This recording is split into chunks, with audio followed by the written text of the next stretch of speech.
اعوذ باللہ من الشیطان الرجیم بسم اللہ الرحمن الرحیم اللہم وفقنا لما تحب وترضى واجعل عاقبۃ امورنا خیرا ولا تکلنا الی انفسنا طرفۃ عین ابدا رب ادخلنی مدخل صدق واخرجنی مخرج صدق واجعل لی من لدنک سلطانا نصیرا۔ تبیین سورہ مبارکہ بقرہ میں آیہ شریفہ ذالک الکتاب لا ریب فیہ ھدی للمتقین،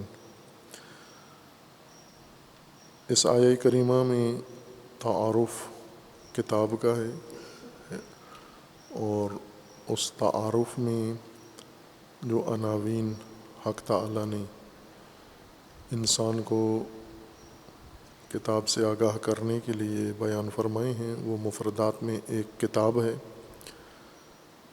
دوسرا ہدایت ہے اور تیسرا کتاب کی صفت ہے لا ریب فیہ، اور پھر اس کی غرض و غایت ہے یا موضوع اس کا ہدن، اور غرض و غایت میں ہی ہے کہ ہدن للمتقین۔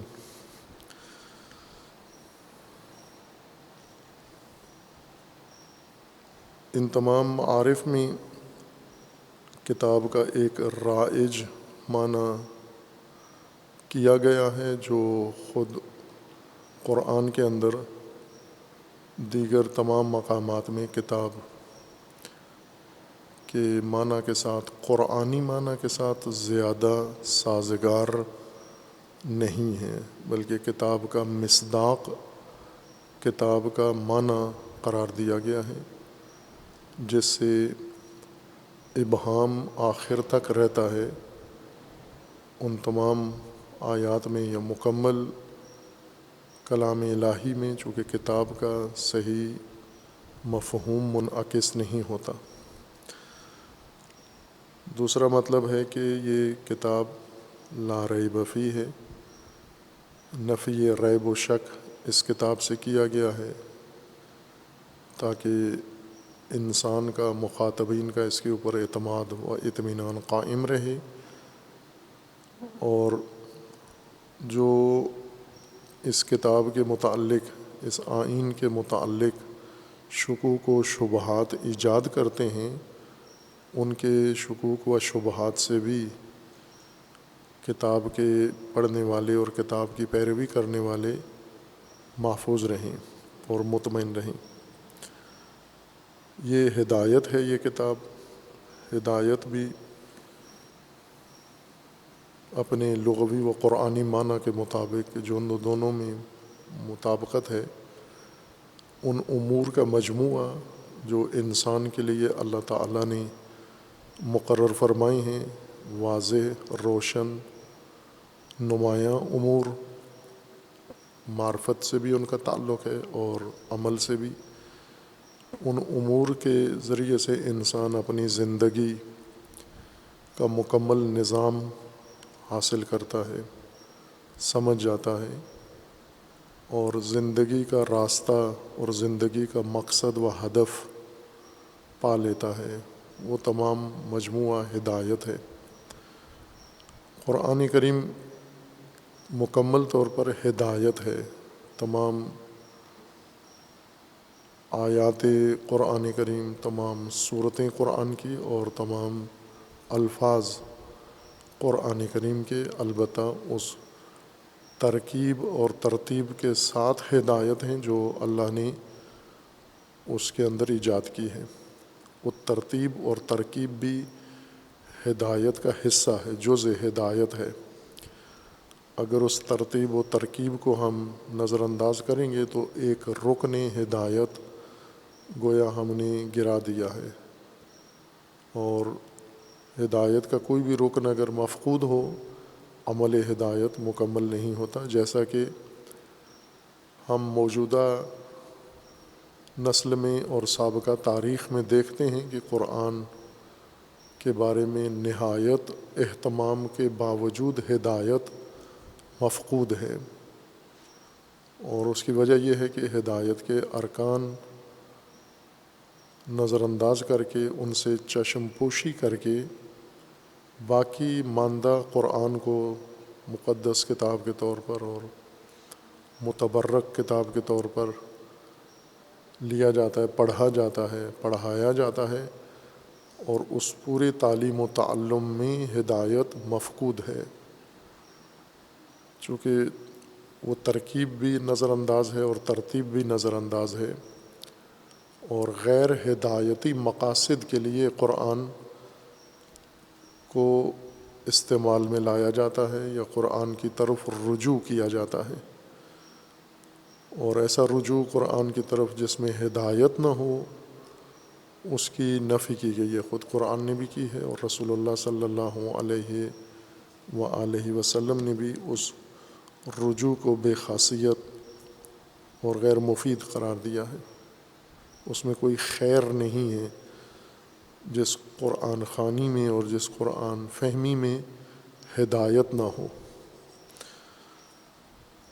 اور یہ ہدایت مخصوص قرار دی گئی ہے متقین کے لیے، ہدی للمتقین، اور یہی جملہ پہلا جملہ ہی سورہ بقرہ کا مورد سوال واقع ہوا ہے کہ قرآن ہدایت بشر کے لیے ہدی للناس ہے، اور وہاں سے مخصوص کر کے متقین کے ساتھ کیوں مخصوص کیا گیا ہے، اور اس کے جواب کے لیے، اس اشکال کے جواب کے لیے جو چارہ جوئی اور چارہ اندیشی کی گئی ہے، اس نے ابہام کو مزید بڑھا دیا، یعنی سوال کی تقویت کی ہے۔ بعض جواب ایسے ہوتے ہیں کہ جن سے سوال اور زیادہ پختہ تر ہو جاتا ہے، مضبوط ہو جاتا ہے۔ قرآن کریم نے اس تعارف میں کتاب، اس کی حیت و شکل و صورت کی طرف اشارہ ہے کہ یہ ایک منظم مرتب مجموعہ ہے اور ہدایت کا مجموعہ ہے، اور وہ بھی متقین کے لیے ہے۔ در عین حال کہ ہدی للناس ہے، قرآن الناس کی ہدایت کے لیے اترا ہے، لیکن اس آیہ شریفہ میں اسے متقین کے ساتھ مربوط کیا گیا ہے۔ یہ ناس ہی کی تشریح ہے کہ ناس جو مخاطبین قرآن ہیں جب ہدایت قرآن کے روبرو قرار پاتے ہیں تو ہدایت کے حوالے سے ان کی 3 صورتیں ہوتی ہیں، 3 حالتیں ہیں ان کی، یا وہ ہدایت کے لیے مستعد ہیں، آمادہ ہیں، شرائط ہدایت پذیری ان کے اندر موجود ہیں، یا شرائط ہدایت پذیری گنوا بیٹھے ہیں، کھو بیٹھے ہیں، یا شرائط ہدایت پذیری ان کے اندر کمزور پڑ گئی ہیں۔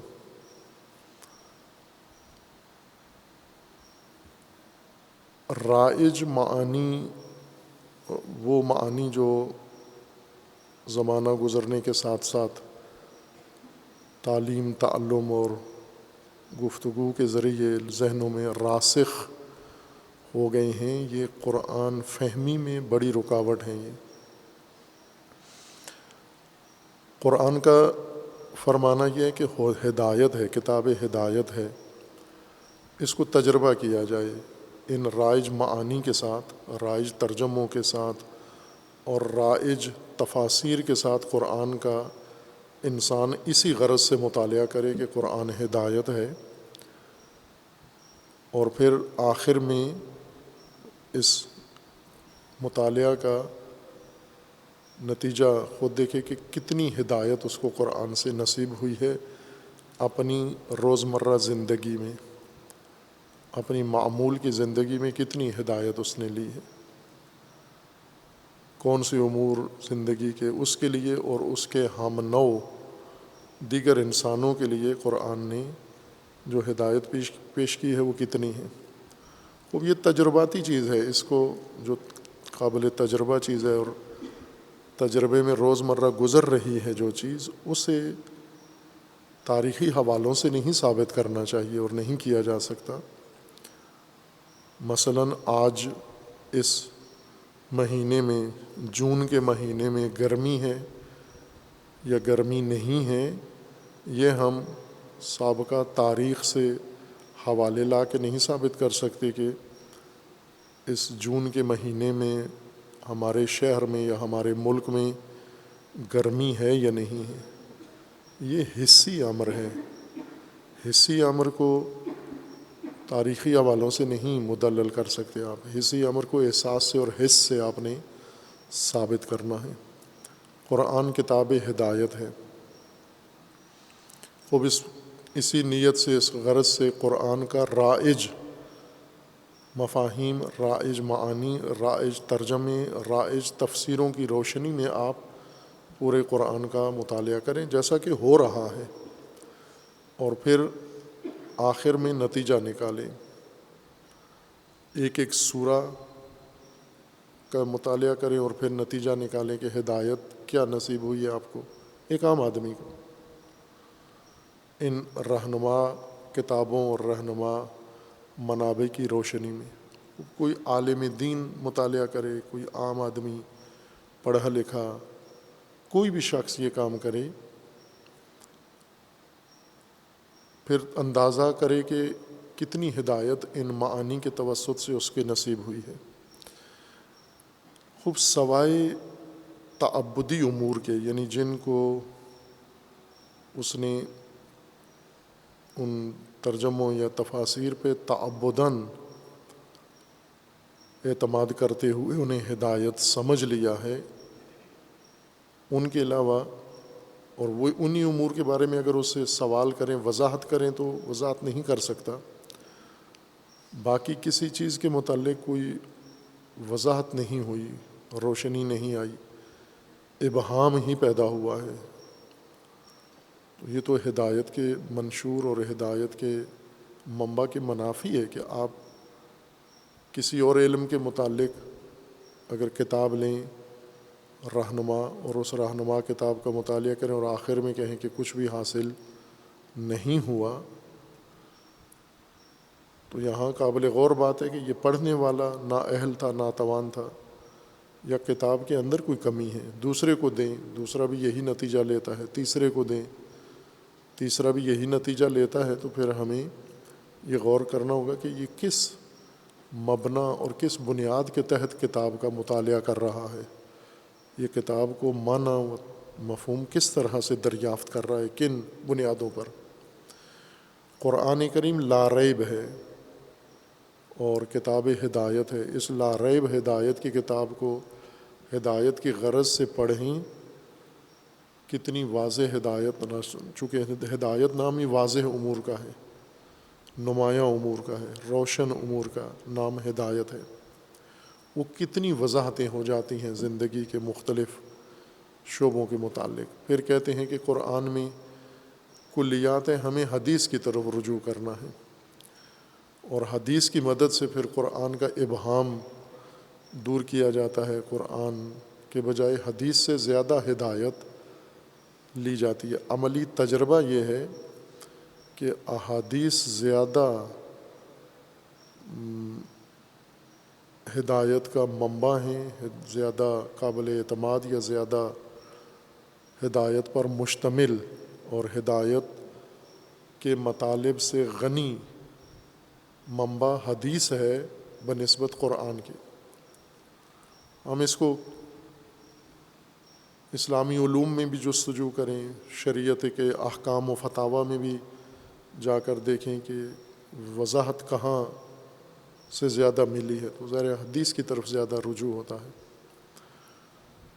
یا علمی کاوشیں اور علمی کام ہدایت کے لیے زیادہ حدیث کا سہارا لیا جاتا ہے۔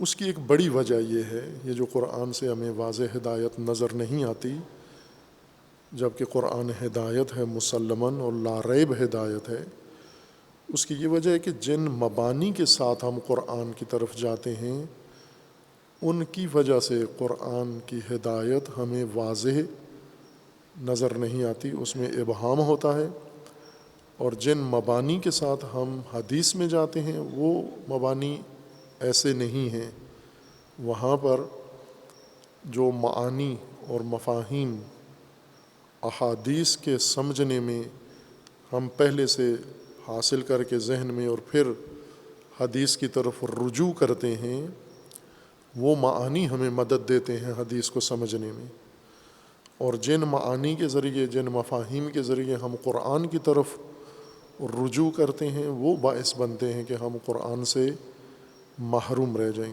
کلی چند باتیں لے لیں، لیکن یہ ذہن میں رہے کہ کلی امور ہدایت نہیں کہلاتے۔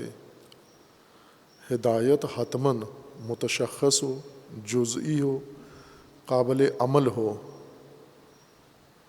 جب تک قابل عمل نہ ہو، قابل تطبیق نہ ہو، اس پر ہدایت کا عنوان صدق نہیں کرتا۔ مثلاً آپ لاہور میں بیٹھ کر کسی شہر کے بارے میں کسی سے رہنمائی لیتے ہیں اور وہ آپ کو رہنمائی کرے۔ اس طرح کے واقعات بھی ہیں اور لطیفے بھی ہیں کہ کسی جگہ پر کسی بھی جگہ پر کوئی واقعہ ہوا ہے، اگر یہ کوئی خبر دے آپ کو کسی جگہ پر کوئی واقعہ ہوا ہے، اس سے آپ کے علم میں کیا اضافہ ہوا ہے؟ کسی جگہ پر کوئی واقعہ ہوا ہے۔ اس طرح کی خبریں ہم روز ایک دوسرے کو دیتے ہیں۔ کسی جگہ پر کسی شخص نے کوئی بات کی ہے، کچھ بھی حاصل نہیں ہوا، لا یعنی جملہ ہے یہ۔ کیوں لا یعنی ہے؟ کہ اس میں کوئی چیز مشخص نہیں ہے، وہ کسی فرد معین نہیں ہے، اس کی بات مشخص نہیں ہے، واقعہ کی نوعیت مشخص نہیں ہے، جگہ معین مشخص نہیں ہے۔ اور جو چیز مشخص نہ ہو وہ وجود میں ہی نہیں آ سکتی۔ نہ انسان کلی کو وجود دے سکتا ہے، نہ غیر انسان دے سکتا ہے۔ وجود کے لیے شرط ہے کہ الشیء ما لم یتشخص لم یوجد۔ شے جب تک تشخص پیدا نہ کرے، شخصیت پیدا نہ کرے، مشخص نہ ہو جائے، وجود میں نہیں آ سکتی۔ وجود تشخص کے ساتھ جڑا ہوا ہے۔ لہٰذا ہدایت اگر وجود دینا چاہتے ہیں ہدایت کو، تو اس کو متشخص کرنا ہوگا آپ کو، تشخصات اس کے معین کرنی ہوں گے، پھر یہ ہدایت قائم ہوگی۔ ورنہ کلی ہدایت جس میں کوئی تشخص نہیں ہے کسی پہلو سے، یہ ذہن میں مفہوم کے طور پر آپ حاضر کر سکتے ہیں، خارج ذہن عمل میں اس کو نہیں لا سکتے، اس کو وجود نہیں دے سکتے، اور اس وجود پر عمل پیرا نہیں ہو سکتے۔ ہم جتنی بھی کام انجام دیتے ہیں، جتنے دستورات، وہ پہلے متشخص ہوتے ہیں، یعنی ہر چیز ان کی معین ہوتی ہے، ان کا وقت، ان کا دورانیہ، ان کے مواد، ان کی صورت، ان کی شخصیت، ان کا زمان، ان کا مکان، ان کا فاعل، ہر چیز ان کی معین مشخص ہوتی ہے۔ پھر اس کے بعد وہ شے وجود میں آتی ہے۔ اگر یہ چیزیں معین نہ ہوں، وجود پیدا نہیں کر سکتی۔ اس لیے یہ دعویٰ کہ قرآن میں ہدایت کلی ہے، یعنی صرف مفاہیم ذہنی ہیں، تو وہ تو ہدایت نہیں کہلاتے۔ ہدایت کے لیے تشخص ضروری ہے اس کا۔ جب ہم خود اس کا معنی خود کرتے ہیں، اس معنی کی وجہ سے وہ مطلب ہمیں مبہم نظر آتا ہے، تو پھر ہم یہ قرآن کی طرف نسبت نہیں دے سکتے کہ قرآن سے ہمیں کوئی ہدایت حاصل نہیں ہوئی۔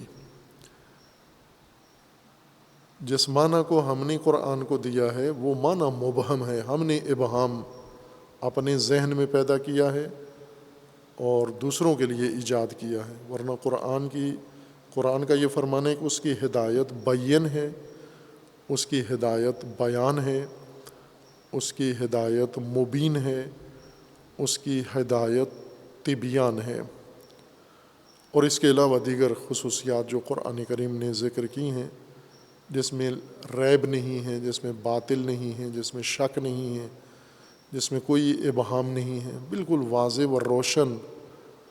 واضح اور روشن تو سمجھ میں آنی چاہیے۔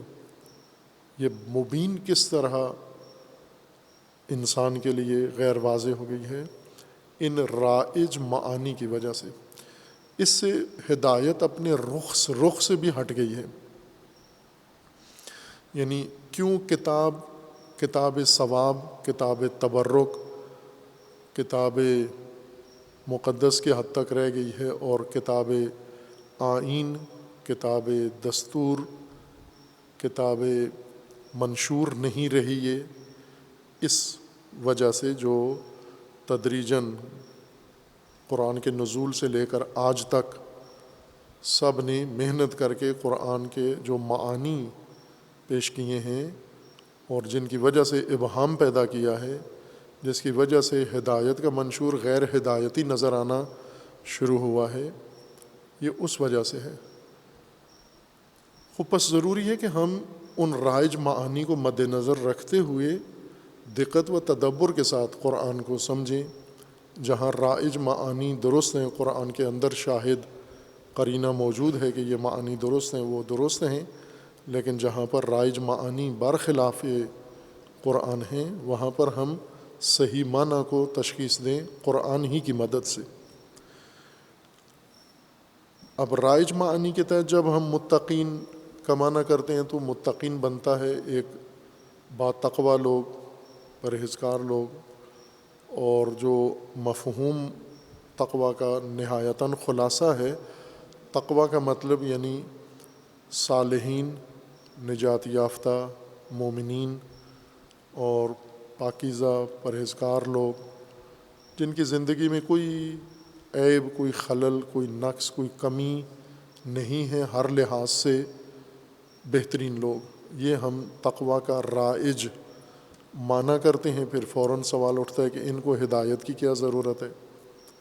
یہ تو ہدایت یافتہ ہیں، اور ان کے لیے ہدایت مخصوص کیوں کی گئی ہے؟ خوب ظاہر ہے کہ معنی تقوی کا، متقی کا جب کریں گے تو یہ تضاد پیدا ہو جائے گا۔ لیکن اگر ہم تقوی کا معنی خود قرآن سے ہی لیں اور لغت کے بنیاد پر لیں، اس کو جو اصل معنی لغوی ہے اس کو محفوظ رکھیں قرآنی آیات کے اندر، اور پھر قرآنی تشریحات کی روشنی میں معنی کریں، تو پھر نہ صرف یہ کہ یہاں سوال نہیں اٹھتا، بلکہ بہت خوبصورتی کے ساتھ ہمیں اس میں ترتیب بھی نظر آتی ہے کہ متقین کا مطلب ہدایت یافتہ نہیں ہے، بلکہ متقین کا مطلب ہدایت کے لیے قابلیت رکھنے والے افراد ہیں، جن کے اندر قابلیت ہدایت محفوظ ہے، ضائع نہیں کی انہوں نے۔ اور یہ کام ہم قرآن سے باہر پہلے سمجھ لیں۔ انسان جو کچھ کر رہے ہیں مختلف میادین میں، مختلف شعبوں میں، یہی جو قرآن کریم نے فرمایا ہے، یہی انسان بھی اپنے اپنے قرآن کے علاوہ اپنے اپنے میادین میں یہ کام کر رہے ہیں۔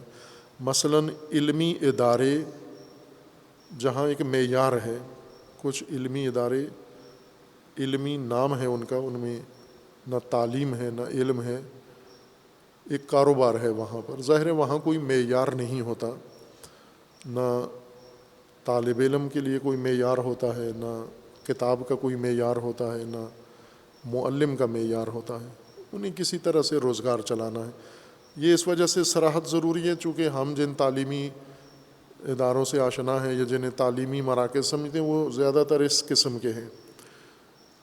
جیسے اسکول تعلیم میں گورنمنٹ اسکول ہیں، وہ ان میں نام کی بھی تعلیم نہیں ہے، ان پڑھ لوگ سفارشوں کے ذریعے سے معلم مقرر ہو گئے ہیں، اور بچے جن کو تعلیم دی جاتی ہے وہ بھی کسی معیار کے بغیر داخلہ لے لیتے ہیں، اور ان کے اندر تعلیم بھی نہیں ہوتی، اور یہ ایک واضح چیز ہے، غیر معیاری ہیں۔ دینی تعلیمی ادارے بھی اسی طرح کے غیر معیاری زیادہ ہیں، معیاری بہت کم ہیں، لیکن ہیں الحمدللہ۔ مختلف مذاہب مسالک کے معیاری تعلیمی ادارے بھی ہیں۔ اسی طرح سرکاری اعلیٰ تعلیم کے اداروں میں معیاری زیادہ ہیں، جیسے یونیورسٹیاں ہیں، کالجز ہیں۔ جب یہ طلاب کو داخلہ دیتے ہیں تو داخلے کے لیے ان کی شرائط ہیں۔ میڈیکل طلاب کو جنہوں نے طب میں ڈاکٹر بننا ہے یا انجینئرنگ کی کلاس لینی ہے یا کسی بھی شعبے میں، جب یہ ابتدائی تعلیم میٹرک کر کے یا انٹرمیڈیٹ ثانوی تعلیمی درجہ طے کر لیتے ہیں، پھر انہیں اعلیٰ تعلیم کے لیے پیش ہونا ہوتا ہے۔ وہاں تعلیم ابھی انہوں نے لینی ہے، جو تعلیم یافتہ نہیں ہے، تعلیم لینی ہے، تعلیم کے لیے مستعد ہیں، یہ رجوع کرتے ہیں ہمیں تعلیم دیں، وہ ان کا جائزہ لیتے ہیں۔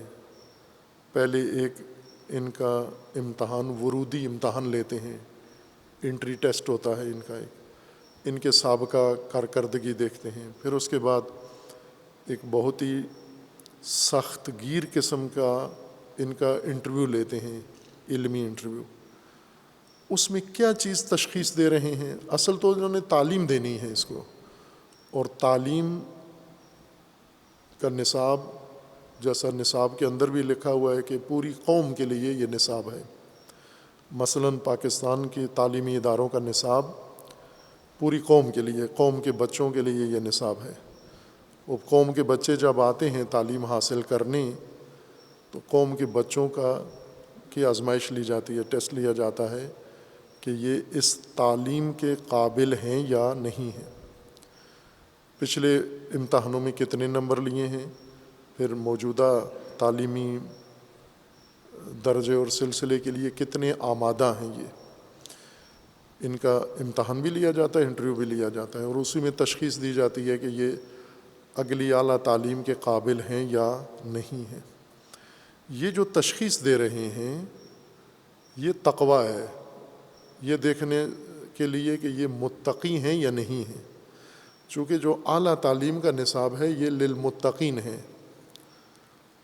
اعلیٰ تعلیم کا نصاب کتابی شکل میں، کتاب سے مراد یہ نہ جو پرنٹڈ کتابیں ہیں چھپی ہوئی بازاروں سے خریدی ہیں، نہ، قرآن کی اصطلاح میں کتابی ہے وہ تعلیم، یعنی ایک منظم مرتب ایک نظام ہے تعلیم کا، درجہ بندی ہے اس تعلیم کے اندر، مطالب ہیں، اس تعلیم کے چند سالوں پر مشتمل ایک تعلیمی نصاب ہے، تعلیمی مرحلہ ہے، اور وہ تدریجاً انہوں نے ان طلاب کو تعلیم دینا ہے، یہ دیکھنے کے لیے کہ یہ اس مرتب منظم تعلیمی نظام کو لینے کے قابل ہیں یا نہیں ہیں، ان کے پوری جائزہ لیتے ہیں۔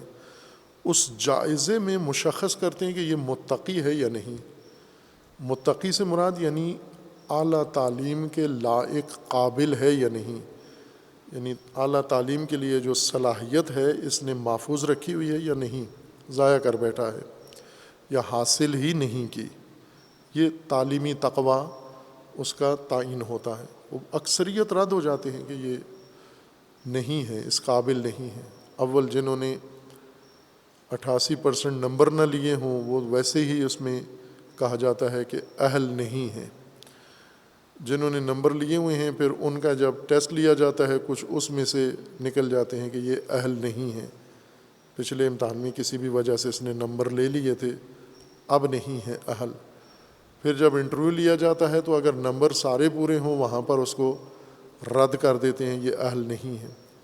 اسی طرح جہاں معیاری ادارے ہیں، جہاں معیار ہے اداروں میں افراد کو چننے کا، لینے کا، جیسے افواج ہیں، وہاں پر اعلان کیا جاتا ہے کہ افواج میں بھرتی کے لیے، آفیسر کے لیے ان شرائط کے ساتھ آئیں۔ اگر انہوں نے 100 بندہ لینا ہوتا ہے تو 20,000 آدمی رجوع کرتے ہیں، ان 20,000 آدمیوں میں وہ ان کو مختلف مراحل سے گزارتے ہیں اپنے معیار کے مطابق اور تشخیص دیتے ہیں کہ ان میں سے اہل کتنے ہیں۔ اور اس طرح کے امتحانات ہیں جو روزمرہ دے رہے ہوتے ہیں، ہر قوم میں، ہر ملک میں رائج نظام ہے۔ ایک سول سروسز کا امتحان ہے پاکستان میں، جنہوں نے حکومتی گورننس کے لیے آفیسر بننا ہوتا ہے، ملک کے مختلف شعبوں کے لیے، اداروں کے لیے آفیسر بھرتی ہوتے ہیں، سول آفیسر۔ فوجی آفیسر کا بھی معیار ہے، ان کا بھی ہے، ان کا اور زیادہ سخت ہے، فوج سے بھی زیادہ سخت ہے۔ اس میں کثیر تعداد میں لوگ شریک ہوتے ہیں، 60,000 70,000 بسا اوقات اس سے بھی کہیں زیادہ، اور ان میں سے شاید سینکڑوں بھی پاس نہیں ہوتے۔ ایک امتحان یہاں لاہور میں ہی لیا گیا تھا، شاید پنجاب کے لیے، تو ان میں 22,000 گریجویٹ بی اے پاس جوانوں سے امتحان لیا گیا، 2 پاس ہوئے صرف اس میں سے، 22,000 میں سے 2 پاس ہوئے۔ چاہیے زیادہ ان کو، لیکن اتنے معیار پر پورے اتنے اترتے ہیں کیوں؟ انہوں نے آفیسر بننا ہے، آگے سیکرٹری بننا ہے، مدیر بننا ہے، ڈائریکٹر بننا ہے، مینیجر بننا ہے، کمشنر بننا ہے، پولیس کا آفیسر بننا ہے، وزارت خانوں میں جانا ہے، ملکی نظام سنبھالنا ہے، ملک کی مینجمنٹ میں ایڈمنسٹریشن میں انہوں نے ایڈمنسٹریٹر بننا ہے۔ تو ان کو جانچ کے پرکھ کے پھر ان جب یہ سلیکٹ ہو جاتے ہیں، امتحان پاس کر لیتے ہیں، پھر ان کے دوبارہ تعلیم، افسری کی تعلیم شروع ہو جاتی ہے۔ ان کو پڑھاتے ہیں افسری کہ آپ نے اپنے متعلقہ ادارے میں کس طرح سے کام کرنا ہے۔ اس لیے یہ جب اداروں میں ان کی تعیناتیاں ہوتی ہیں تو کارآمد ثابت ہوتے ہیں، اس مراحل کے مطابق انہیں چنا جاتا ہے۔ یہ ایک رائج طریقہ ہے تعلیم کے لیے، باقاعدہ آزمائے جاتے ہیں لوگ، تربیت کے لیے آزمائے جاتے ہیں، عسکری شعبوں ملازمت کے لیے، سول شعبوں کے لیے، ہر میدان میں ایک معیار کے مطابق ان افراد کو لے کر آگے دوسرے مرحلے کے لیے چنا جاتا ہے۔ دیگر ممالک میں بھی ایسا ہی ہے، شاید پاکستان سے زیادہ سخت ہے وہاں کا نظام افراد کی چناؤ میں۔ یہ وہ کام ہیں جو عرفی ہے، سب کر رہے ہیں روزمرہ، اور قرآن مجید بھی یہی کام قرآن نے بھی پیش کیا ہے۔ ہدف قرآن کا کیا ہے؟ مقصد کیا ہے قرآن کا؟ ہدایت، انسان کی ہدایت۔ ہدایت کی نوعیت معین مشخص ہو نوعیت ہے۔ قرآن نے ایک مبہم ہدایت نہیں کرنی کہ کچھ بھی بن جائے۔ تعلیمی اداروں میں ایسے نہیں ہوتا، غیر معیاری تعلیمی اداروں میں یہ ہوتا ہے کہ کچھ بھی بن جائے۔ ممکن ہے آخر میں مثلا گورنمنٹ اسکول کا پڑھا ہوا آخر میں ممکن ہے بدماش بن جائے، ممکن ہے چور بن جائے، ممکن ہے ڈکیت بن جائے، ممکن ہے گینگسٹر بن جائے، ممکن ہے کوئی فرقہ باز مولوی بن جائے، یہ کچھ بھی بن سکتا ہے۔ لیکن انجینئرنگ کالج کا فارغ التحصیل انجینئر ہی بنے گا، میڈیکل کالج کا فارغ التحصیل ڈاکٹر ہی بنے گا، افواج کے آفیسری اکیڈمی کا آفیسر اکیڈمی کا فارغ التحصیل فوجی افسر بنے گا۔ ہر ادارہ معین و مشخص ہدایت اپنے زیر تربیت زیر تعلیم فرد کو دیتا ہے، معین و مشخص کہ یہ بننا ہے۔ کیونکہ تعلیم میں بھی تشخص ہے، تربیت میں بھی تشخص ہے۔ اس تعلیم و تربیت کا جو نتیجہ نکلے گا انسان فارغ التحصیل، وہ بھی ایک معین اور مشخص شخصیت کے ساتھ اور عہدے کے ساتھ انسان بنے گا۔ جہاں معیار نہیں ہے اور تعلیم میں تشخص نہیں ہے، تربیت میں تشخص نہیں ہے، وہاں کا نتیجہ کچھ بھی نکل سکتا ہے کہ غیر معیاری دونوں طرف ہیں، اسکول تعلیم بھی ہے غیر معیاری اور دینی تعلیم بھی ہے، دونوں طرف نتیجہ یکساں ہے۔ قرآن کریم ہدایت ہے اور مشخص ہدایت ہے۔ اس مشخص ہدایت میں قرآن کیا نتیجہ لینا چاہتا ہے؟ یعنی وہ جو آخری بن کے سامنے آنا ہے نتیجہ، وہ کیا ہے؟ دراصل قرآن انسان کی ہدایت ایک معاشرے کی شکل میں، امت کی شکل میں، ایک جمعیت کی شکل میں کر رہا ہے۔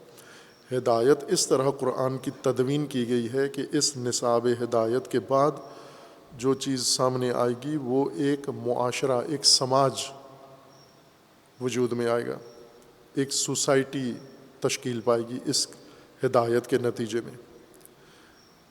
قرآنی ہدایت مشخص و معین ہدایت ہے، اور اس کا تشخص یہی ہے کہ ایک معین خصوصیات کی سوسائٹی اس نے تشکیل دینی ہے۔ وہ سوسائٹی قرآن میں کئی ناموں سے موسوم ہے. وہ معاشرہ جو قرآن کی ہدایت کا نتیجہ ہوگا وہ مومن معاشرہ، اس کو کہیں مومن کہا گیا ہے بعض جگہ پر، کہیں پر اس کو مفلح کہا گیا ہے، مفلحون کہا گیا ہے، کہیں پر اس کو محسنون کہا گیا ہے، کہیں پر اس کو متقون یا متقین کہا گیا ہے. یہ اسی کے مختلف نام ہیں، عنوان ہیں ان خصوصیات کی وجہ سے، لیکن ہدف قرآن کا ایک انسانی معاشرہ، انسانی سماج، انسانی سوسائٹی تشکیل دینا ہے. اور یہ نصاب ہدایت اس کے لیے آمادہ کیا گیا ہے. اس میں متقین کا عنوان اسی سماج کا عنوان ہے. یعنی قرآن نہایتاً جو چیز ایجاد کرے گا وہ متقین معاشرہ یا جامعہ متقین ہوگا، متقین سوسائٹی وجود میں آئے گی. اور متقین میں تقوی بنیاد ہوگا، تقوی اساس ہوگا. تقوی کو قرآن نے ہدایت کے لیے ہدایت یافتہ نہیں کہا، متقین ہدایت کے لیے لازمی صلاحیت کو تقوی کہا ہے.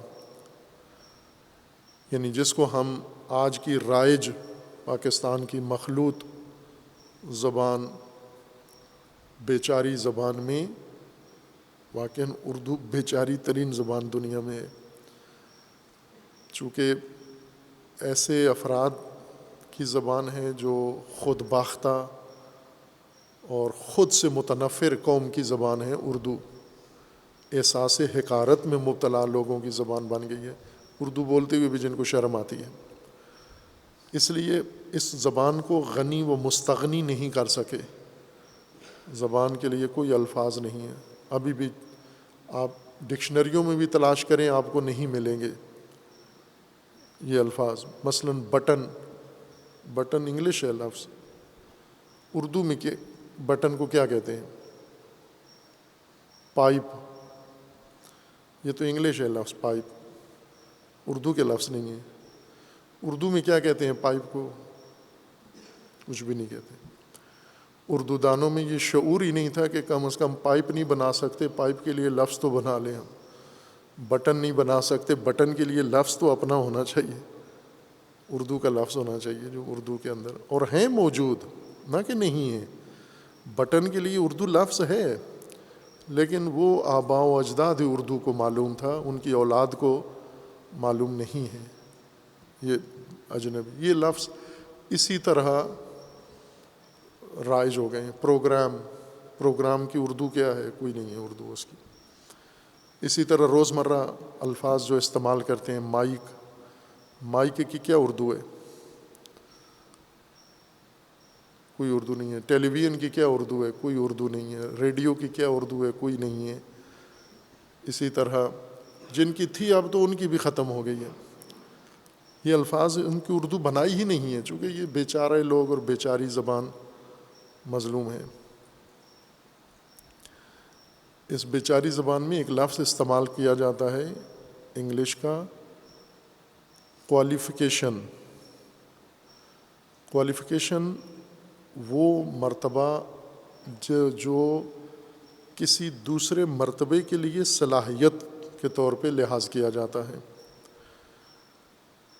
یعنی ایسا مرحلہ جس میں انسان ثابت کرتا ہے کہ دوسرے مرحلے کے لیے، بعد والے مرحلے کے لیے اس کے اندر آمادگی اور صلاحیت موجود ہے.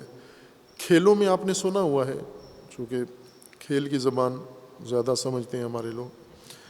مثلاً جب کرکٹ ٹورنامنٹ ہوتے ہیں، یہ غلام ممالک جب مل کے کرکٹ کھیلتے ہیں تو اس میں کہتے ہیں پہلا کوالیفائنگ راؤنڈ، کھیلوں کا ایک مرحلہ کوالیفائنگ راؤنڈ ہے. یعنی جس میں ٹیموں نے کپ نہیں جیتنا، ٹرافی نہیں جیتنی، بلکہ ٹورنامنٹ کے لیے اپنی صلاحیت ثابت کرنی ہے، اہلیت ثابت کرنی ہے، قابلیت ثابت کرنی ہے کہ ہم ٹورنامنٹ میں شریک ہو سکتے ہیں، کوالیفائی کرتے ہیں، اپنے آپ کو اہل ثابت کرتے ہیں۔ تقوی قرآن کریم میں جو ہدایت ہے، ہدایت کی کوالیفیکیشن کا نام تقوی ہے۔ یعنی یہ جو سوسائٹی، یہ جو جامعہ، یہ جو معاشرہ قرآن کے مد نظر ہے، سماج جس کی تشکیل ہدایت کے نقشے، ہدایت کے جتنے منصوبے ہیں، وہ سب ایک انسانی معاشرت کی تشکیل کے لیے ہیں۔ قرآنی منصوبے، قرآنی نقشے سارے تربیت کے، ہدایت کے، تعلیم کے، ان نقشوں کے مطابق جب اس معاشرے کی، جب اس سوسائٹی کی، یا جب اس جمعیت کی بنیاد، جماعت کی بنیاد رکھی جائے گی، تو جس کوالیفیکیشن پر رکھی جائے گی، جس آمادگی پر رکھی جائے گی، اس کا نام تقوی ہے۔ تقوی بنیاد ہے، تقوی کے اوپر یہ ساری چیزیں قائم کی جائیں گی۔ اس مطلب کو قرآن کریم نے زیادہ واضح صورت میں بیان کیا ہے کہ تقوی در حقیقت ایک بنیاد ہے کسی دوسری عمارت کی تعمیر کے لیے، اس کے اوپر کچھ اور تشکیل پانا ہے، جس بنیاد پر دوسری چیز قائم ہونی ہے، اس کو قرآن تقوی کہہ رہا ہے۔ اسے سورہ توبہ میں قرآن کریم نے ذکر فرمایا ہے۔ سورہ مبارکہ توبہ میں آیا 109 میں، سورہ توبہ میں یہ ماجرا اور ہے۔ ماجرا میں مسجد ضرار کا ذکر ہے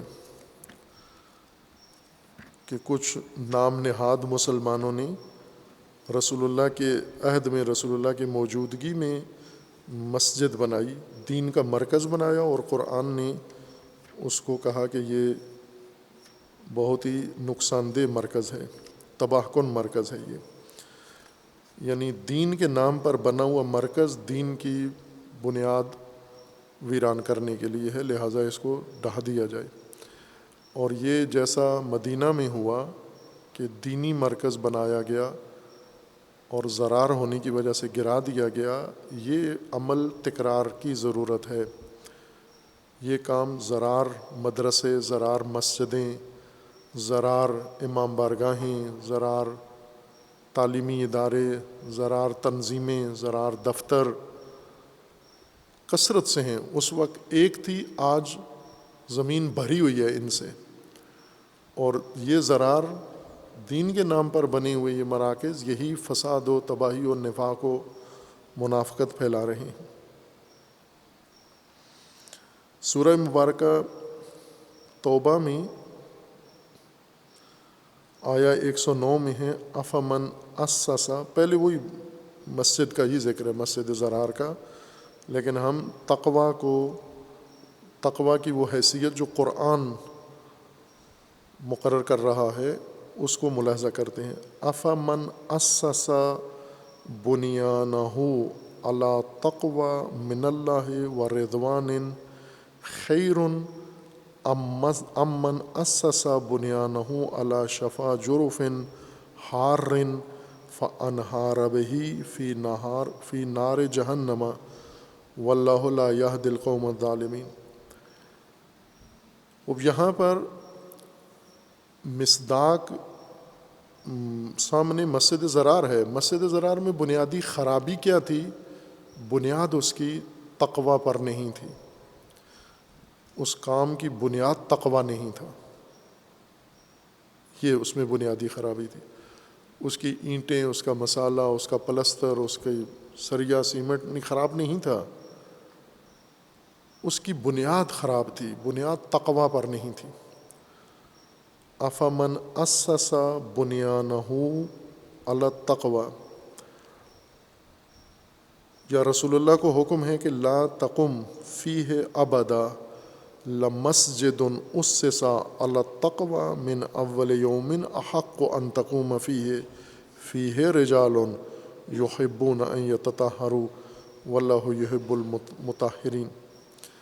رسول اللہ کو حکم ہے کہ چونکہ رسول اللہ کو انہوں نے افتتاح کے لیے دعوت دی ہوئی تھی، تقریب رکھی ہوئی تھی، اور حضور نے وہ دعوت قبول بھی کر لی تھی اور جانا تھا، ارادہ بھی تھا کہ وہاں جا کر اس مسجد کا افتتاح کریں گے، اور اللہ تعالیٰ نے یہ آیا نازل فرما کے حضور کو روک دیا کہ نہیں جانا آپ نے، لا تقم فیہ ابدا، الی الابد اس میں نہیں جانا آپ نے، ان زرار مقامات پر نہیں جانا۔ لمسجد اسس علی التقوی من اول یوم، وہ مسجد جو تقوی کی بنیاد پر قائم ہوئی ہے اس میں احق ہے، سزاوار یہ ہے کہ ان تقوم فیہ، وہاں پر آپ قیام کریں، وہاں عبادت کریں، وہاں پر قیام کریں، آپ یہاں نہ کریں۔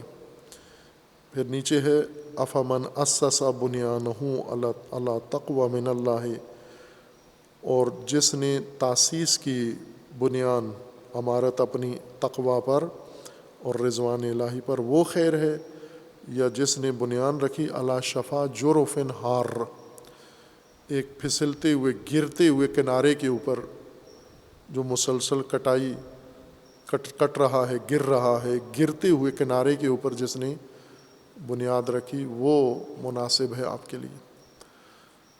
پس تقوی ایک بنیانی چیز ہے، اساسی چیز ہے، جہاں پر قرآن نے خود اس کو اساس امور کی قرار دیا ہے۔ مصداق کے طور پر مسجد ہے، لیکن یہ حیثیت تقوی کی مختص نہیں ہے مسجد کے ساتھ، یہ حیثیت تقوی کی عمومی ہے کہ تقوی اساس میں ہو، بنیاد میں ہو، اور ہدایت کی اساس و بنیاد بھی تقوی ہے۔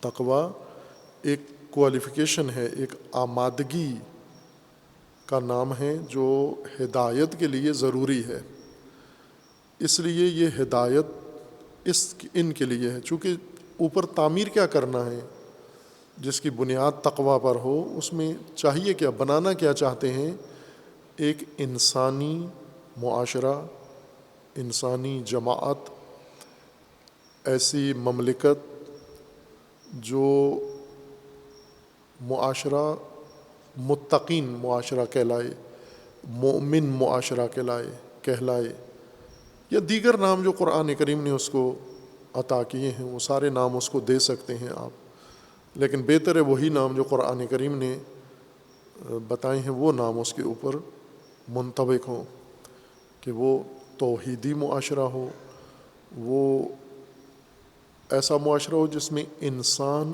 عبد ہو، عبدیت کا معاشرہ تشکیل دیا جائے، انسانی معاشرہ تشکیل دیا جائے، اور متقی معاشرہ یا متقی سماج اس کے اوپر تعمیر کیا جائے۔ پس متقی یوں نہیں ہے کہ قرآن متقی کا مطلب آپ نے ہدایت یافتہ کیا، پھر سوال پیدا ہو گیا کہ یہ تو دور لازم آتا ہے۔ بعضوں نے یہ تفسیر کے کتنے صفحے اس دور کی وضاحت اور اس دور کی ازالے میں صرف کیے ہیں۔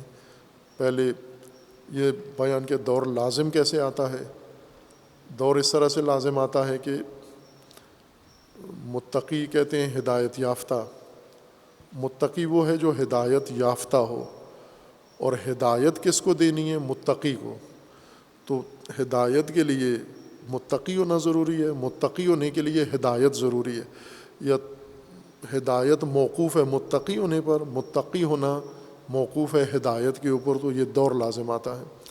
اور دور بھی صریح دور ہے یہ، جو فوراً گھوم کے ایک دوسرے کے اوپر انحصار دو چیزوں کا ہو جاتا ہے۔ پھر اس کو برطرف کرنے کے لیے کہ نہ اس سے دور لازم نہیں آتا، چونکہ وہ ہدایت جو متقی پر موقوف ہے وہ اور ہے، اور وہ متقی جو ہدایت پر موقوف ہے درجے الگ ہیں۔ یہ ایک ہدایت ہے جو متقی پر ہے، اور متقی جس ہدایت پر موقوف ہے وہ الگ ہدایت ہے۔ پھر اس تکلف میں انسان پڑ جاتا ہے۔ متقی دراصل قرآن نے بطور صلاحیت و استعداد اس امر کو لیا ہے، اور ہدایت کے تمام نظام کے اندر تقوی کو اسی بنیاد پر بیان فرمایا ہے۔ اس اساس پر خوب یہ سارے اشکالات یہیں ختم ہو جاتے ہیں، لازم ہی نہیں آتے، نہ دور لازم آتا ہے، چونکہ تقوی ہدایت یافتہ کو نہیں کہتے،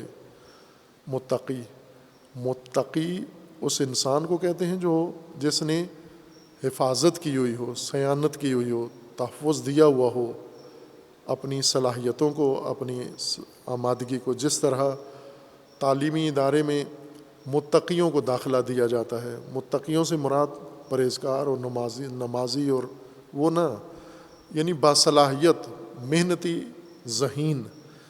تعلیم کا تقویٰ ذہانت ہے، انٹرویو میں ذہانت پرکھی جاتی ہے، فطانت پرکھی جاتی ہے، صلاحیت پرکھی جاتی ہے، اسی کا نام تقویٰ۔ چونکہ تقویٰ آمادگی ہے، تقویٰ حفاظت ہے کس کی؟ اس ابتدائی آمادگی کی جو اللہ تعالیٰ نے اس کو دی تھی۔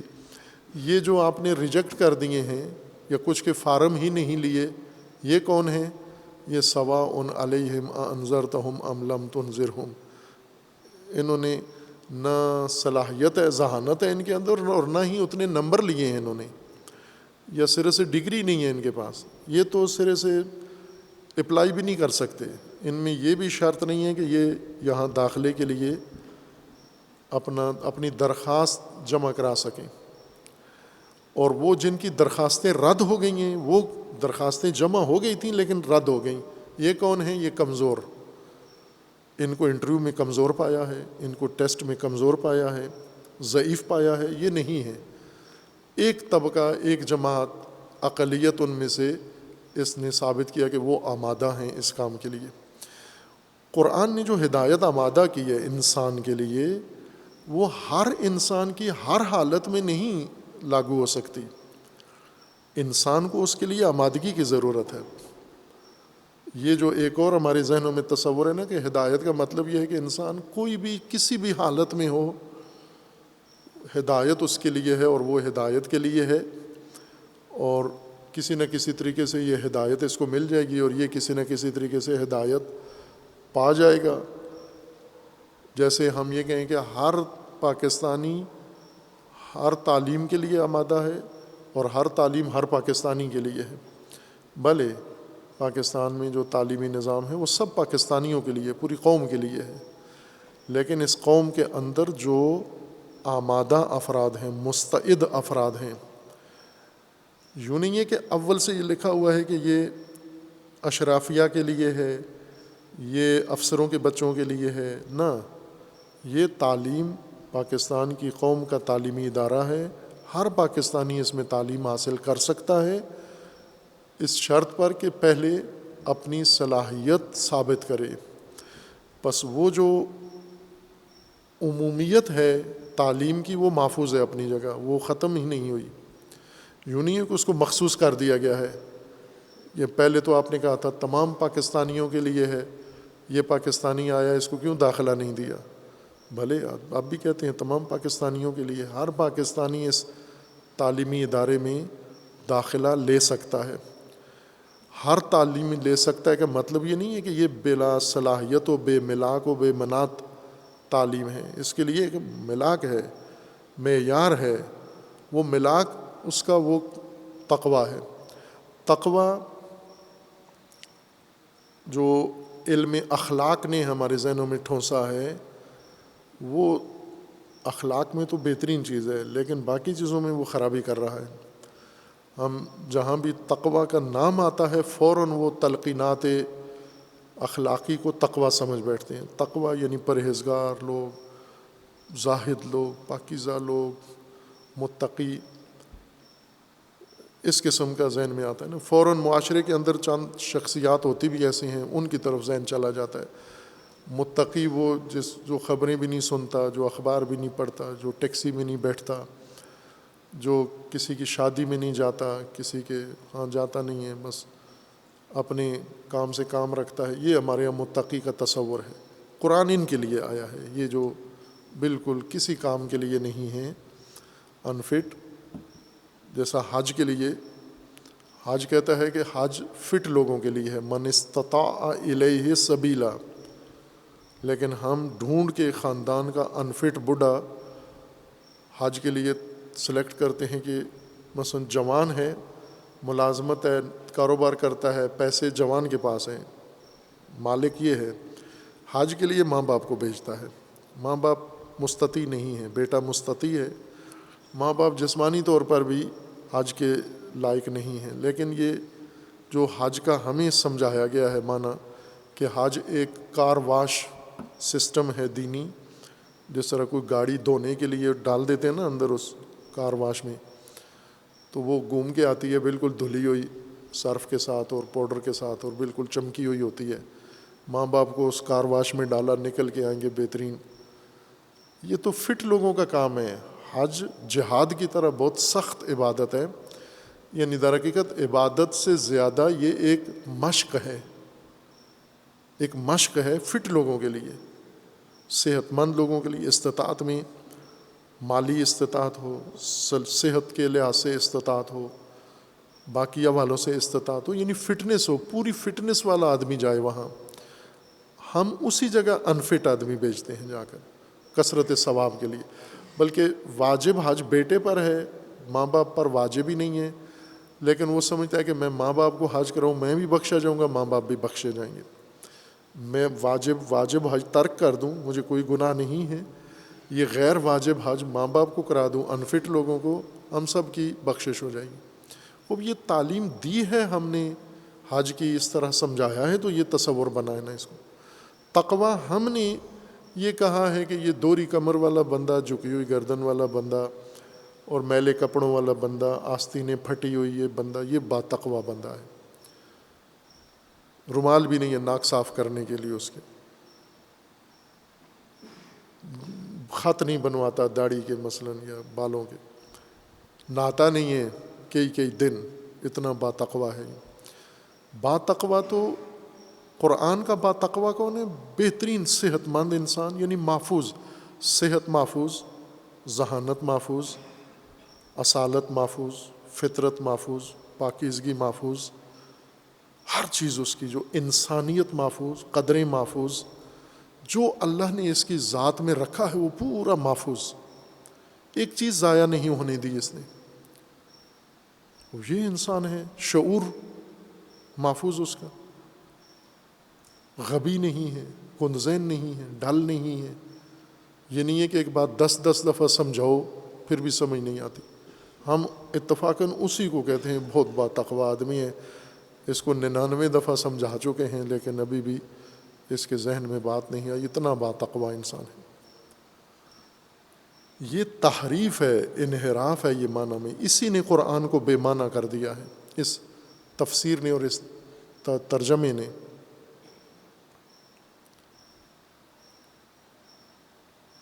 اور کچھ لوگ پھر معاشرے میں با تقوی کہلانے کے لیے پھر جان بوجھ کے یہ حلیہ بنا لیتے ہیں، اس طرح کا یہ ڈھب اختیار کر لیتے ہیں. یہ اس وجہ سے کہ معاشرہ ان لوگوں کو با تقوی انسان کہتا ہے. امام خمینی رحمۃ اللہ علیہ فرمایا کرتے تھے کہ ایک زمانہ ایسا تھا کہ جب احمق ترین انسان کو مقدس انسان اور با تقوی کہا جاتا تھا. حماقت رکن رکین تقوی ہوتی تھی، یعنی جتنا احمق ہو انسان کہتے تھے اتنا با تقوی انسان ہے. اب یہ قرآنی مفہوم کے خلاف ہے یہ مفہوم تقوی. تقوی قرآن کا اپنی معنی میں لیں، اور قرآن کو متقین کے لیے جو قرآن نے پورے قرآن کے اندر لفظ متقین استعمال کیا ہے، کہاں پر کیا ہے؟ تمام امور نہایتاً یا بنیاد میں یا نتیجے میں تقوی کے ساتھ منسلک کر دیے گئے ہیں. یہ پہلی آیت ہے ہدی للمتقین، پھر آخر میں جنت، وہ بھی للمتقین. یعنی متقین ایک ایسی بنیاد ہے کہ تمام ہدایت پھر کے رخ اس کا نہایتاً آ کر کسی مقام پر تقوی سے آ کر جڑ جاتی ہے. وہ اس وجہ سے ہے کہ تقوی بنیاد ہے. اب ہم یہ کہہ رہے ہیں کہ انسان ہدایت پائے تو تقوی ہوتا ہے، اور تقوی ہو تو ہدایت کے قابل ہے اس آیہ شریفہ کے مطابق. نہ، ہدایت کی شرط تقوی ہے. ہدایت کی شرط ہے تقوی، تقوی ہوگا تو ہدایت ملے گی. جیسے تعلیمی اداروں میں اس کی شرط ہے تقوی، لیکن وہ تعلیم کے لیے لازم تقوی، یعنی ذہانت، فطانت، محنت اور ہوشیاری بچے کی. بعض اسکول ہیں یا بڑے بڑے نابغے فیل ہو جاتے ہیں، یا یہ چند سال پہلے کی بات ہے، پاکستان کے وزیر اعظم کا پوتا یا نواسا ان کی وزارت عظمیٰ کے زمانے میں لاہور کے ایک اسکول میں بچے کو لے کے گئے داخلے کے لیے. انہوں نے بچے کا ٹیسٹ لیا، اس کو رد کر دیا کہ یہ ہمارے اسکول میں پڑھنے کے قابل نہیں ہے. وہ وزیر اعظم نے بھی زور نہیں لگایا کہ اس کو ہر صورت میں لو، چونکہ وزیر اعظم کا پوتا ہے. یہ یہیں پاکستان میں چند سال پہلے کی بات ہے. یہ تقوی شرط ہے ان کا. یہ تقوی ہے کہ بچہ آپ کا ہوشیار ہو، حاضر جواب ہو، ذہین ہو، اس کے اندر خود اعتمادی ہو. یہ ساری تعلیمی تقوی کا حصہ ہے. وہ تقوی انہوں نے خود ڈیفائن کیا ہوا ہے کہ یہ تقوی، تعریف تقوی کی خود انہوں نے اپنے تعلیمی لحاظ سے کی ہوئی ہے. لیکن اسی تقوی قرآن اسی تناظر میں لے رہا ہے. صلاحیت انسان یا حفاظت شدہ صلاحیت انسان، محفوظ صلاحیتیں انسان کے اندر، یہ تقوی ہے. تو اللہ نے جو ہدایت آمادہ کی ہے تو وہ کس کو دیں گے؟ جو صلاحیتیں کھو بیٹھے ہیں. بھلے ہدن للناس تھی ان سب کے لیے اور ابھی بھی ان کے لیے ہے، لیکن ان کو متقی ہو کر ہدایت تک آنا پڑے گا. پہلے یہ مرحلہ طے کرنا پڑے گا کہ متقی کے زمرے میں جا کر پھر ہدایت کے لیے استحقاق اپنا ثابت کرنا پڑے گا. قرآن مجید نے دونوں جگہ کہا ہے. کچھ جگہ کہا ہے کہ یہ جو اعمال صالحہ انجام دیتے ہیں، ایمان رکھتے ہیں، عہد پورا کرتے ہیں، یہ متقی ہیں. اور یہ بھی کہا ہے کہ یہ جو اعمال صالحہ انجام دیتے ہیں، نماز پڑھتے ہیں، ایمان لاتے ہیں، یہ متقی ہوں تو یہ متقی یہ کام کرتے ہیں. بعض اوقات اس کو نتیجے کے طور پر ذکر کیا ہے اور بعض اوقات اس کو استعداد کے طور پر ذکر کیا ہے. یعنی یہ بھی آیات کے اندر ہے کہ جو لوگ یہ کام کرتے ہیں وہ متقی ہیں، اولئک متقون. اس کا مطلب یہ نہیں ہے کہ یہ تقوی ان کاموں کے نتیجے میں ان کے اندر پیدا ہوا ہے، بلکہ جیسا امتحان پاس کرنے کے بعد کہا جاتا ہے کہ یہ باصلاحیت بچے تھے، یہ لائق بچے تھے. امتحان پاس کرنے سے لیاقت ان کے اندر نہیں آئی، لیاقت کی وجہ سے امتحان پاس کیا ہے انہوں نے. اس کا ذکر اول میں کریں یا اس کا ذکر آخر میں کریں، ہر دو صورتوں میں تقوی ایک لیاقت ہے، تقوی ایک تدبیر ہے، جو تدبیر انسان کی تمام توانائیوں کو محفوظ کرتی ہے. پس متقی محفوظ انسان یا صلاحیتیں جس کی ضائع نہیں ہوئی اور نہیں ہونے دیں اس نے، یہ انسان مستعد ہے، ہدایت کے لیے آمادہ ہے. اور ہم اس کا عملی نتیجہ بھی دیکھ لیں.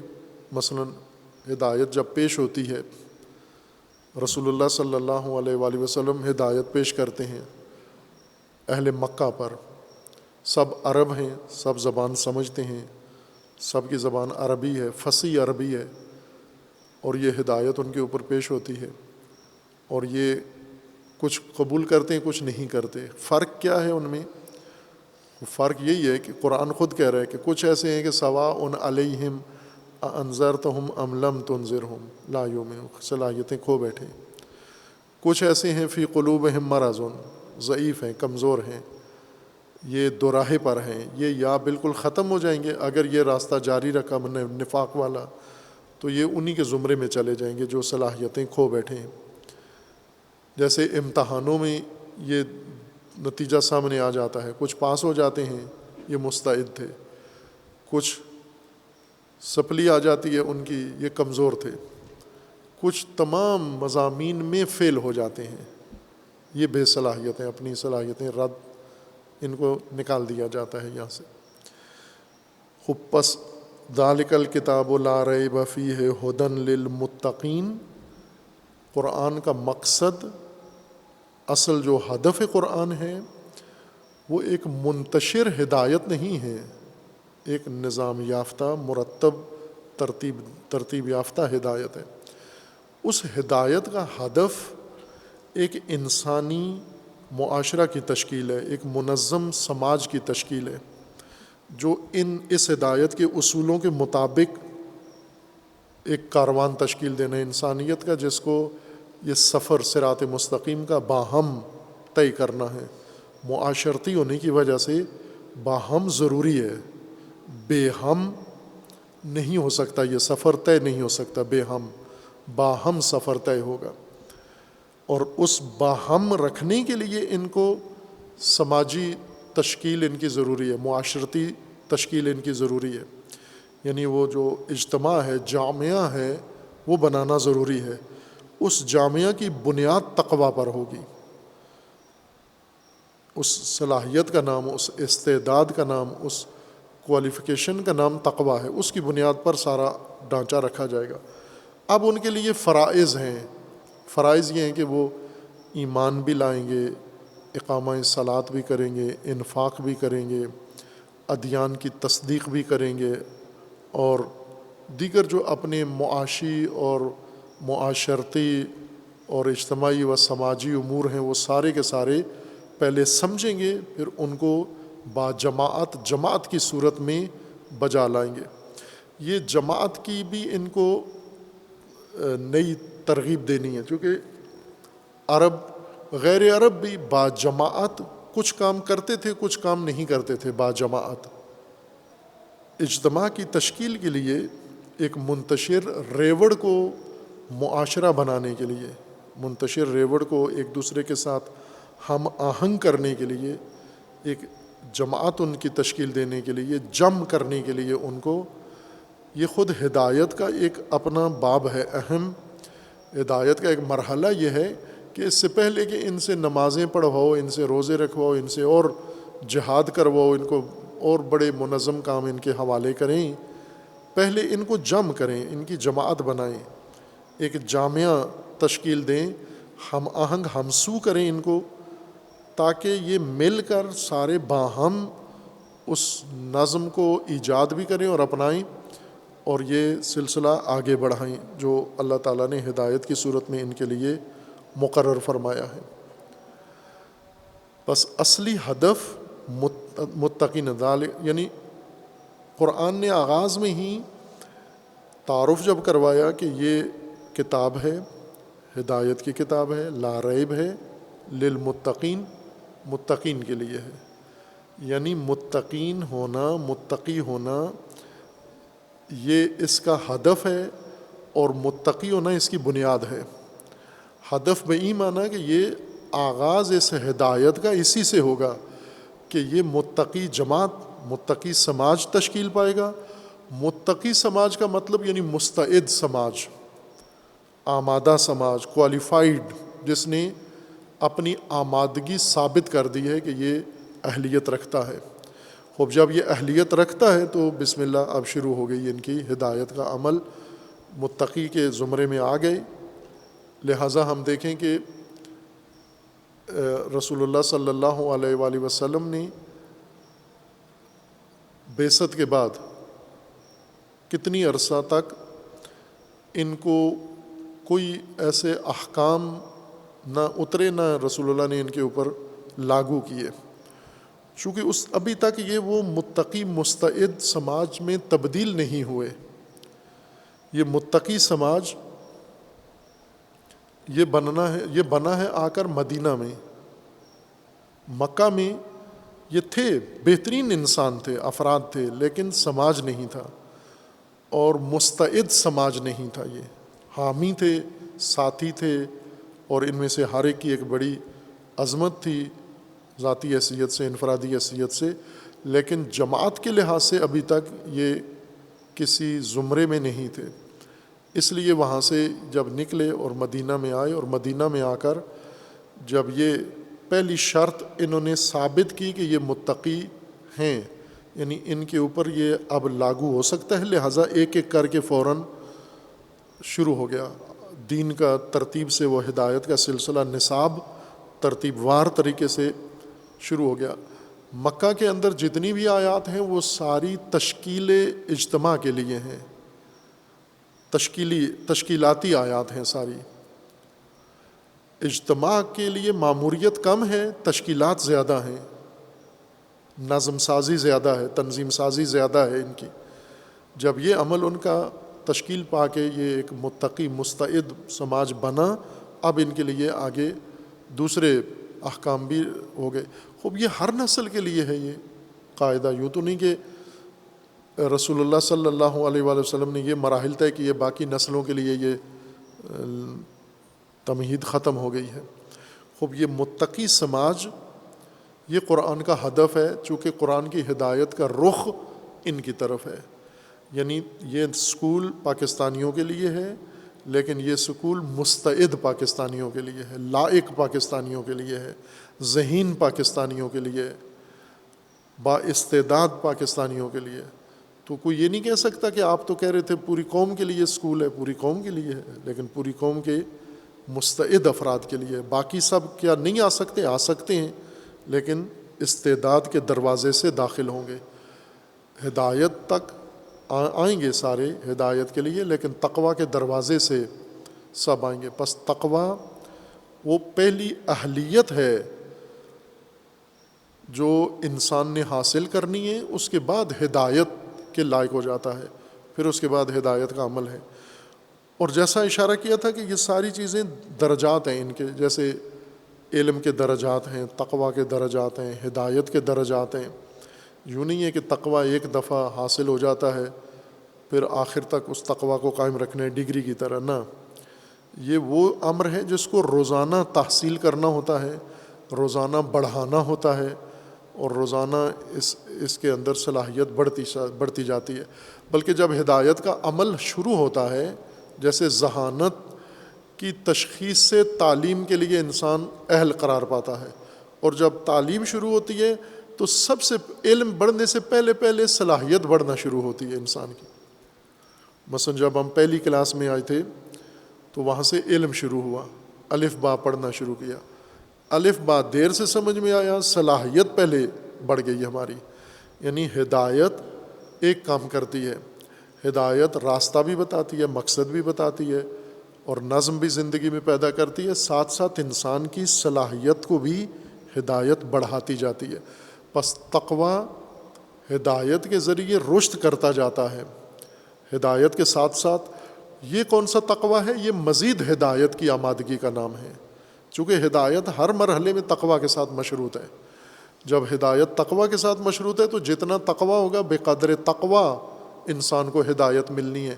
اور ہدایت کی ایک تاثیر یہ کہ تقویٰ بھی بڑھتا جاتا ہے، یعنی وہ صلاحیت ذہانت بڑھتی جاتی ہے، مزید بالاتر مراحل انسان کو نصیب ہو جاتے ہیں۔ یہاں بعض بزرگوں نے خوبصورت بات کی ہے، عطا غیر مذہبی افراد میں تقویٰ، غیر مذہبی افراد میں تقویٰ، غیر متدین افراد کا بھی تقویٰ، جنہیں شعور نہیں ہے، اللہ پر ایمان نہیں ہے، یہ سارے یقیمون الصلاۃ و یؤتون الزکوٰۃ یہ نہیں کرتے، لیکن انہیں آمادگی ہے، مستعد ہیں، تو یہ ایک فطری تقویٰ ان کے اندر موجود ہے۔ اگر وہ علم اچھا پڑھ گئے ہیں، سائنس اچھی پڑھ گئے ہیں، کوئی اور کسی شعبے میں ترقی کی ہے، تو ان بزرگان کا یہ فرمان ہے کہ وہ تقویٰ ہی کی وجہ سے ہے۔